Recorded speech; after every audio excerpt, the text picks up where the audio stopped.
Many authors and poets have contemplated life choices, dreams, and inspiration.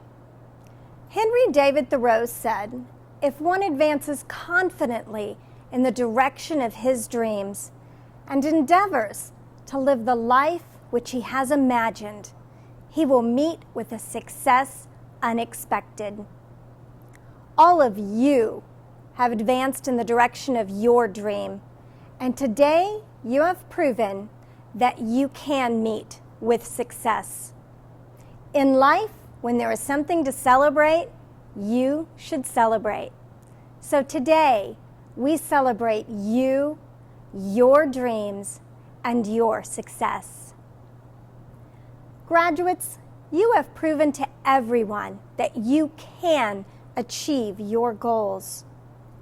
You have proven yourselves to your faculty and staff here at Lone Star College, your loved ones, and most of all, you have proven your ability to succeed to yourselves.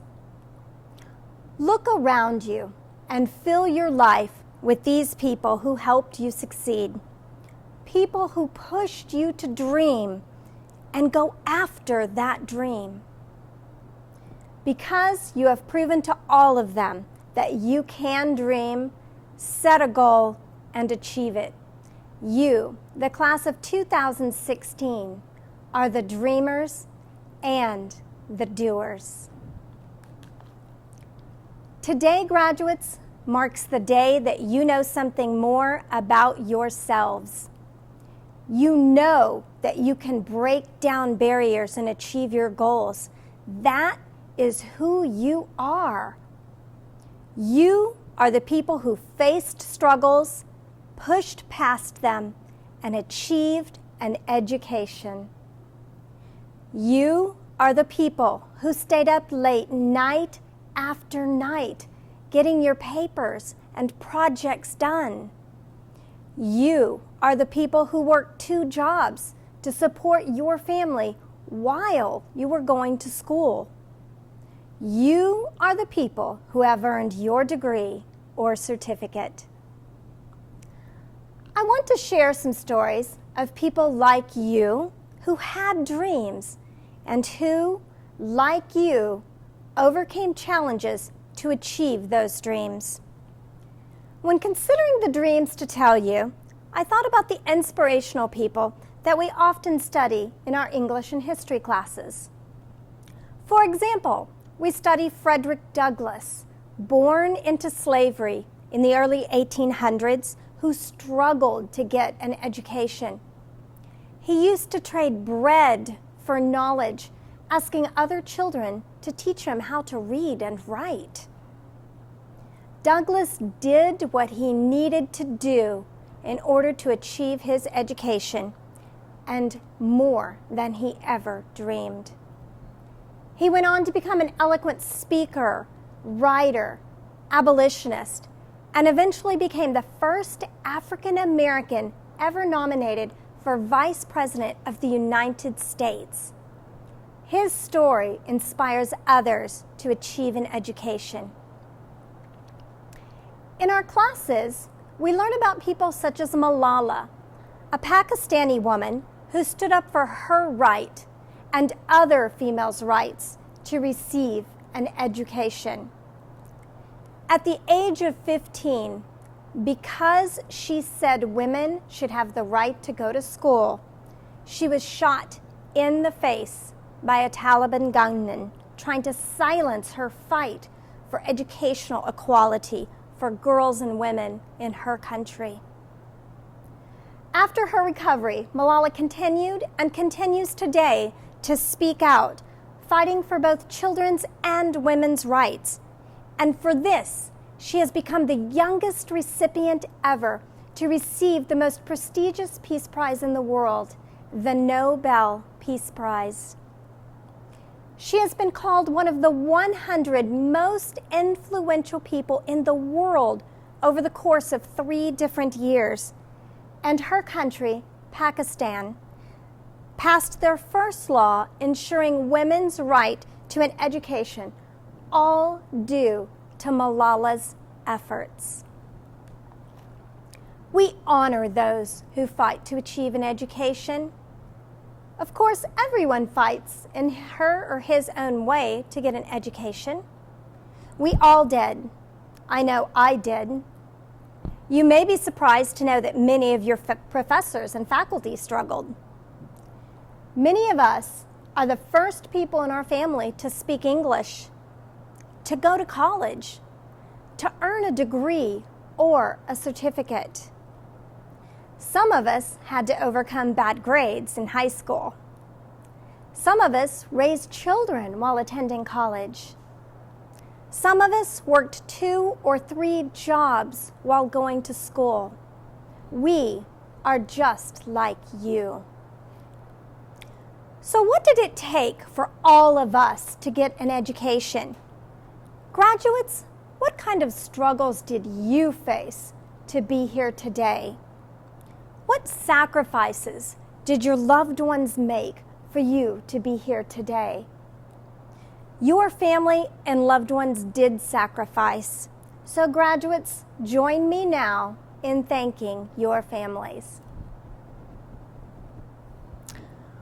All of you have proven to everyone here that you value learning. You value an education. Because of the many obstacles that you have faced and your success in overcoming these obstacles, you are an inspiration. So many of you sitting in this audience today are already the sources of inspiration for others in your life, and all of you deserve that recognition. Your stories are the ones that matter most to us in this auditorium, so the stories I really want to share with you today are about 3 of your fellow graduates. One of you here today is Estefania Palacios. Estefania was born and raised in Ecuador and graduated from high school there in 2013. She dreamed of going to college, and because of the numerous educational opportunities, she came here to the United States. Even though it meant leaving everything she knew behind. She aspired to be more and came to this country completely alone to pursue her education. Estefania first began in developmental classes. Through determination and hard work, she moved to credit classes and was accepted to the Honors College and invited to be in Phi Theta Kappa, the highest honor society community college has to offer. Estefania has been accepted to Cornell University in New York, where she was offered a full ride scholarship of $126,000. She will study industrial and labor relations and plans to eventually go to law school. I want to end Estefania's story with her words. Invest your time in your passion. Work for your passion. Work for the things that fulfill your heart. Estefania said Lone Star College changes lives. Graduates and families, that is why Lone Star College is here, to change lives. Joshua Brewer is another graduate here today. He describes himself as a high school miss-out, completely lacking a high school education. This may be a little unbelievable, but when he applied to Lone Star College-CyFair, that was his first time ever on the internet. Only 2 weeks into school, Joshua was thrown out of his house barefoot. He immediately went to a friend's house because his only concern right then was writing the very first essay he had ever written, which was for his Education 1300 class. His first month of school continued to be a rough one. He made a 27 on his first algebra test. He misspelled almost every word on his history test. In English, he had to ask what a paragraph was, and that was just his first month with us. But Joshua put in the effort. He persevered. He went to tutoring for math, began studying spelling words, and started spending hours in the writing center. His professors were kind and patient. He graduates today a member of the Honors College and Phi Theta Kappa. At the end of our meeting together, Joshua reached into his backpack and pulled out his most honored possession, his certificate of acceptance into the United States Marine Corps. Joshua will begin with the Marines later this summer for training in Officer Candidate School and will continue taking classes to earn his bachelor's degree. His enlistment officer had him take a math test. Remember his first test in algebra, the 27? Because of his score on the enlistment math test, Joshua qualified for pilot school. This math score allows him to do what he has always wanted to do, to be a pilot in the Marines. Joshua is going to major in mathematics. And what are you going to do with that, I asked. His answer, be a Marine. The last graduate I want to mention today by name is Camille Atkins. She began her story by saying, everybody struggles. After a stroke while in utero, Camille was diagnosed with cerebral palsy as an infant. Through many, many years of medications, grueling physical therapy, and painful surgeries, Camille decided at the age of 15 that she was going to be happy with the life she was given. At the age of 18, after a surgery to break and reconstruct both of her legs, she began physical therapy to start walking. Soon after, she enrolled here at Lone Star College-CyFair. She began in developmental math. She says that class gave her the skills and confidence for her entire college career. 1.5 years ago, in the middle of her college education, her house burned down completely. Everything she had was destroyed, even her leg braces. Still, Camille showed up at class the next day to turn in a paper. Students, are you at all surprised that her professors told her not to worry, and they did everything they could to help her get through her tragedy? All of her experiences, the good and the bad, the dreams and the nightmares, have shaped the way she lives. Camille is a survivor. She has persevered. Camille did not quit. During her 4 years here, Camille went from developmental classes to honors classes to Phi Theta Kappa, our highest honor society. It may have taken Camille 4 years to get her associate's degree, but she has that today because she did not quit. So why did I share these stories with you? Why did I share the details of these students' lives? What is the moral or the lesson? I visited with many more students than are represented in this address, and the underlying theme of everyone I spoke to was the passion to get an education and be able to fulfill their dreams, and the perseverance they demonstrated to achieve those dreams. They refused to give up when life got hard.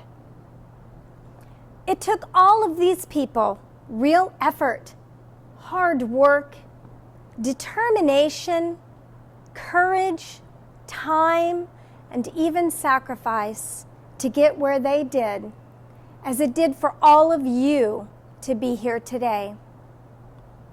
The challenge of completing college will undoubtedly be followed by many other hurdles. Here is the lesson I want to leave you with. Students, you are prepared. You know how to learn. You know how to adapt. You know how to succeed. You are ready. You are leaving here as different people than when you first entered our doors. You have grown, failed sometimes, and succeeded others. You have not only enriched your lives, but you have enriched ours as well. Lone Star College-CyFair is better because you were here. Your impact on our lives, the lives of your faculty, is real. When I asked your professors about the effect that you have had on them, many shared the pride they felt in your significant accomplishments. Many shared the joy they experienced with you as you overcame yet another barrier. And some shed the tears they had shed with you when you were hit by tragedy or when life became overwhelming for you. You have made us better instructors and better human beings. You have taught us to be patient, generous, kind, and humble. You have taught us compassion and respect. You make us proud and you give us hope. You inspire us. This is what the faculty say that you have taught us. For all this and more, we at Lone Star College-CyFair thank you. It was my honor to be able to collect these stories. I wish I could have shared the stories of each one of you sitting in this audience today as you cross this stage. Every one of you has a special story about how you got here and what you accomplished while you were here. You will have to tell your own stories to inspire others to become better, to work harder, to follow their dreams just as you have followed yours. On behalf of your faculty at Lone Star College-CyFair, let me thank you for allowing us to be a part of your dream and your journey. You have proven you can persevere and you can achieve. Because of your hard work and accomplishments, I am honored to stand here in front of you today. Board members, administrators, faculty, staff, family, and friends, as Henry David Thoreau might have said, join me in wishing our graduates well in fulfilling their dreams, living their most meaningful lives, and achieving their future success.